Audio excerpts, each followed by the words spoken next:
En este penúltimo video vamos a empezar con The Safari was fascinating, they were fascinating. Es un vocabulario donde se me presenta una palabra con dos presentaciones. Fascinating, fascinated. Thrilling, thrill. Frightening, frightened. Y disgusting, disgusted. Escuchemos la pronunciación y enseguida tratamos de explicar un poco más qué es lo que pasa ahí. Read and listen. The safari was fascinating. They were fascinated. The ski trip was thrilling. They were thrilled. The skydive was frightening. They were frightened. The food was disgusting. They were disgusted. Now listen again and repeat. The safari was fascinating. The safari was fascinating. They were fascinated. They were fascinated. The ski trip was thrilling. The ski trip was thrilling. They were thrilled. They were thrilled. The skydive was frightening. The sky was frightening. They were frightened. They were frightened. The food was disgusting. The food was disgusting. They were disgusted. They were disgusted. Bueno, entonces las palabras que ustedes ven en ING, fascinating, thrilling, frightening y disgusting, son adjetivos que se aplican a las situaciones, al safari, a la esquiada, al tirarse en paracaídas y a la comida, ¿cierto?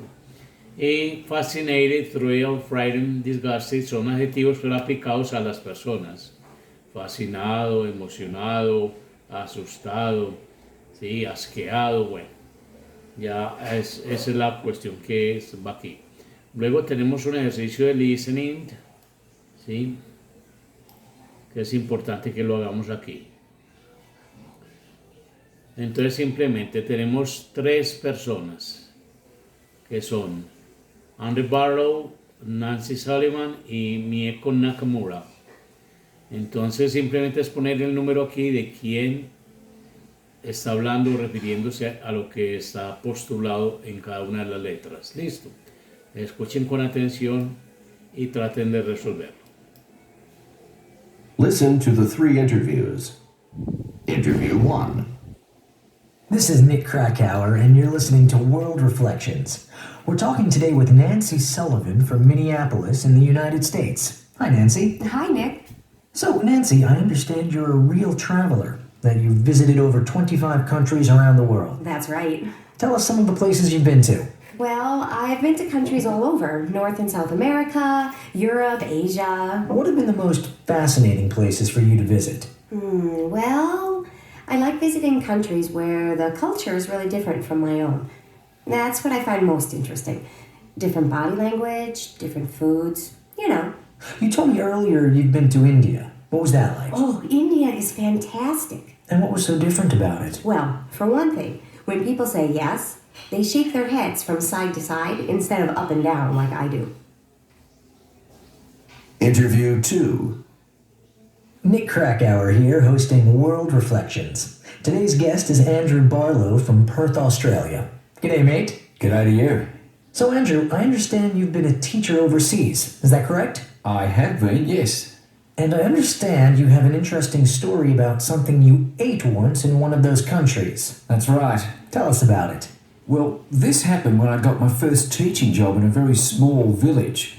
The people in the village wanted to thank me for coming, so they prepared a meal with a lot of really delicious dishes. That must have been nice.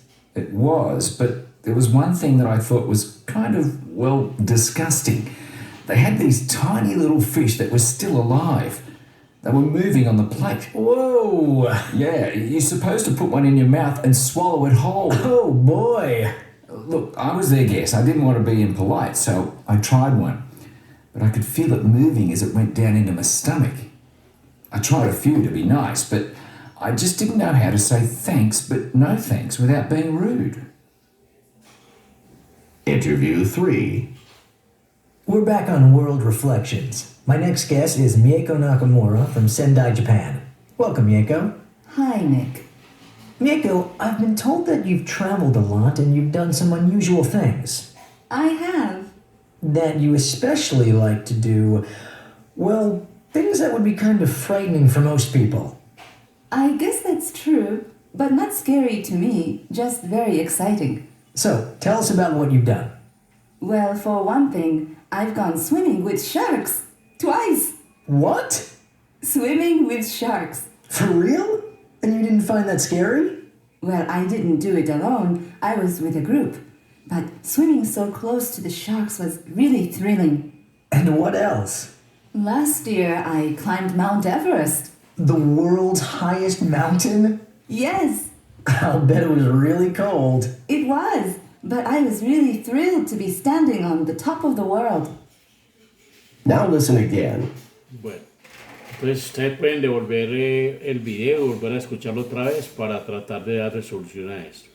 Pasemos a la otra partecita que tiene que ver con una culminación de este ejercicio. Se trata de escuchar nuevamente las entrevistas y tratar de responder estas preguntas, pero en inglés. ¿Listo?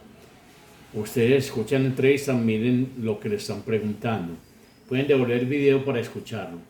Pueden bajar esto del documento que tienen en PDF o pueden sencillamente tomar el pantallazo y trabajar sobre las preguntas. Sobre Nancy Sullivan, how many countries has she visited? ¿Cuántos países ha visitado ella? What did she notice about gestures in India? ¿Qué notó sobre los gestos en India? Sobre Andrew Barlow, what did the people in the village do to thank him? ¿Qué hizo la gente en la aldea para agradecerle? Why did he eat something he didn't want to? ¿Por qué se comió ¿Por qué se comió algo que él no quería? Bueno, Mieko Nakamura. What has she done twice? ¿Qué ha hecho ella 2 veces? How did she get to the top of the world? ¿Sí? ¿Cómo llegó a la cima del mundo? Entonces tratemos de responder esas preguntas que son sobre esto. Y aquí tenemos un ejercicio, ¿sí? Sobre preguntas personales, ¿sí? Have you ever been someplace that was really fascinating? ¿Alguna vez has estado en algún lugar que fue realmente fascinante? Have you ever eaten something that was really strange or disgusting? ¿Alguna vez has comido algo que sea raro o asqueroso? Have you ever done something that was really thrilling or frightening? ¿Sí? ¿Alguna vez has hecho algo que es realmente emocionante o atemorizante? Entonces ya se trata de que respondamos esto. Hasta aquí el video.